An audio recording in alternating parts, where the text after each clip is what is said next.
আসসালামু আলাইকুম। শামসুল ইসলাম আপনাদের সবাইকে সাদর আমন্ত্রণ জানাচ্ছি। India versus Pakistan, the big encounter. দিন শেষে ভারতের জয় হলো, মাত্র 6 রানের জয়। আপনারা যদি গতকাল আমার প্রি ম্যাচ ডিসকাশনসটা শুনে থাকেন, তাহলে সেখানে আমি বলেছিলাম যে একটা লো স্কোরিং থ্রিলার দেখতে যাচ্ছি, যেখানে বোলাররা ডমিনেট করবে উভয় দলে। ঘটনা একেবারে সত্যি সত্যি ঠিকঠাক মিলে গেল। দু দলের পেসাররা আলো ছড়ালেন, ছড়ি ঘোরালেন এবং ব্যাটাররা এখানে রান করতে স্ট্রাগল করলেন। Nassau county cricket ground new ইয়র্কের এই ড্রপ ইন পিচ নিয়ে প্রচুর আলোচনা সমালোচনা হচ্ছে এবং এই ট্রিকি পিচে ব্যাটাররা প্রতি মুহূর্তে স্ট্রাগল করেছেন। দুই ইনিংসে আমরা দেখেছি।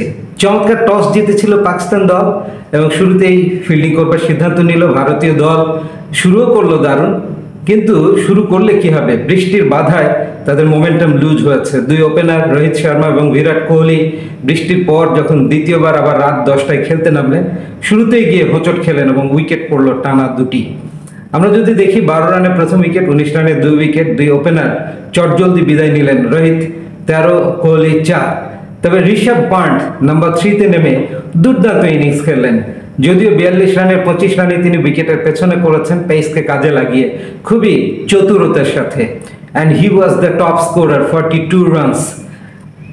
19 ওভারেই 119 রানে অল আউট হয়ে গেল ইন্ডিয়া। আপনি যদি এখানে তাদের ব্যাটিংয়ের চিত্রনাট্যটা দেখেন, যে 11 ওভার 2 বলে 4 উইকেটে 89 ছিল ইন্ডিয়া দলের সংগ্রহ। সেখান থেকে ফিনিশিংটা একেবারে দিতে পারেনি। ক্রিকেটে এটাও সম্ভব। One of the top batting line up ইন্ডিয়ার, আমরা সবাই জানি ওয়ার্ল্ড ক্রিকেটে whatever the formats, still তারা 119 রানে লিটারেলি অল আউট হয়ে গেল। মাঝে অক্ষর প্যাটেলের দুর্দান্ত 22 রানের একটা ঝকঝকে ইনিংস আমরা দেখেছি। এক্সট্রা খাতে পাকিস্তানি বোলাররা খুবই ডিসিপ্লিন ছিলেন, মাত্র 7 রান খরচ করেছেন এবং ভারতীয় দল পাওয়ার প্লেতেই 6 ওভারে 50 তুলেছিল 2 উইকেটে। 10 ওভার শেষে তাদের ছিল মাত্র 3 উইকেটে 81। সেখান থেকে যদি আপনি চিন্তা করেন যে শেষের 54 বলে তারা 38 রান তুলতেই 7টা উইকেট হারিয়ে অল আউট হয়ে গেল এবং 6টা বল আনইউজড থাকলো। সেই 6টা বল খেললে অ্যাটলিস্ট 7-8 রান আরও যোগ হয় এবং 125-30-এর মতো রান হয়ে যায়। That could B a very very big total.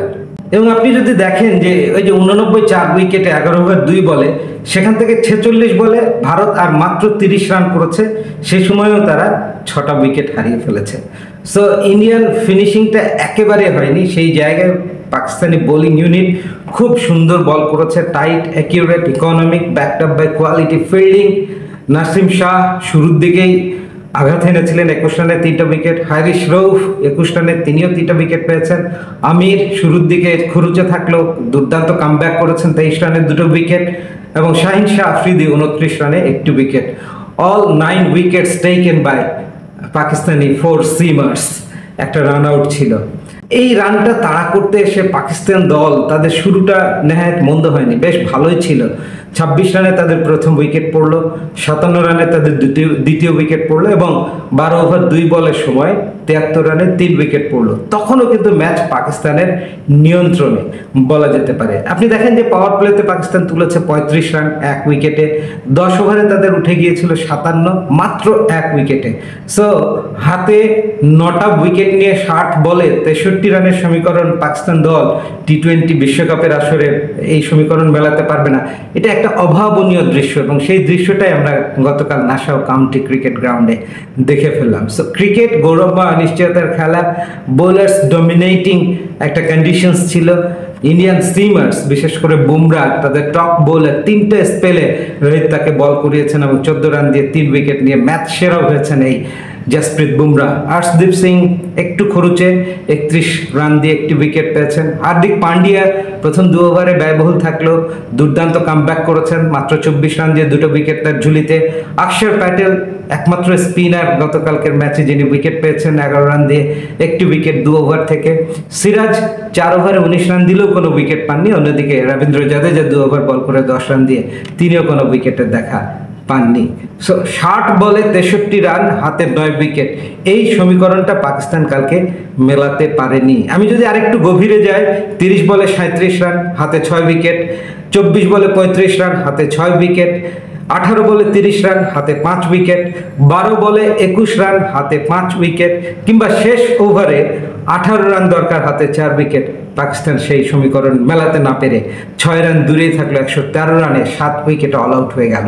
Rizwan top scorer, 31 run 44 বলে, অনেক এক্সপেন্সিভ হয়ে গেছেন তিনি। বাবর, ওসমান, ফাকর জামান প্রত্যেকেই 13-র খাড়ায় আনলাকি 13-এ কাটা পড়েছেন। ইমাদ ওয়াসিমের 15-23 বলে একটা কার্যকর নক ছিল, কিন্তু লম্বা করতে পারেননি। শেষ দিকে নাসিম শাহ শেষ ওভারে 2টো 4 মেরেছিলেন, 4 বলে তিনি করেন 10 রান। ইন্ডিয়ান বোলার্স তারাও যথেষ্ট ডিসিপ্লিন ছিলেন, মাত্র 9টা এক্সট্রা রান কনসিড করেছেন। সব মিলিয়ে আমার যে ভবিষ্যৎবাণী বা ম্যাচ অ্যানালাইসিস ছিল গতকাল, সেটা যেন হুবহু গতকাল মিলে গেছে এবং দিন শেষে ভারতের জয় হলো। পাকিস্তান বুঝি এই টি-20 বিশ্বকাপের আসর থেকে ছিটকেই যাচ্ছে, কারণ তাদের মূল লড়াইটা হবে এখন ইউএস এর সাথে। তাদের সাথে সুপার ওভারে হেরে তাদের যে ভাগ্যচ্যুতি ঘটেছে, ভারতের সাথে জেতা ম্যাচ যেন হেরে গেল পাকিস্তান। সো এই দলটা আর সুপার 8-এ যাবে কি করে, এখন সেটাই প্রশ্ন। Congratulations to team India. এবং দুই চিরপ্রতিদ্বন্দ্বী লড়াই, যে ঝাঁজ, যে উত্তাপ থাকা দরকার, সবই ছিল এবং একটা লো স্কোরিং থ্রিলার শেষে টিম ইন্ডিয়ার জয়। এক্সেলেন্ট ক্রিকেট আমরা গত রাতে উপভোগ করলাম। ভালো লাগলে অবশ্যই শেয়ার করবেন। Stay tune with Shamsul Islam. আমাকে ইউটিউবে সাবস্ক্রাইব করুন আর শামসুল অ্যানালাইসিস ফলো করে আমার সঙ্গেই থাকুন। Thanks for watching.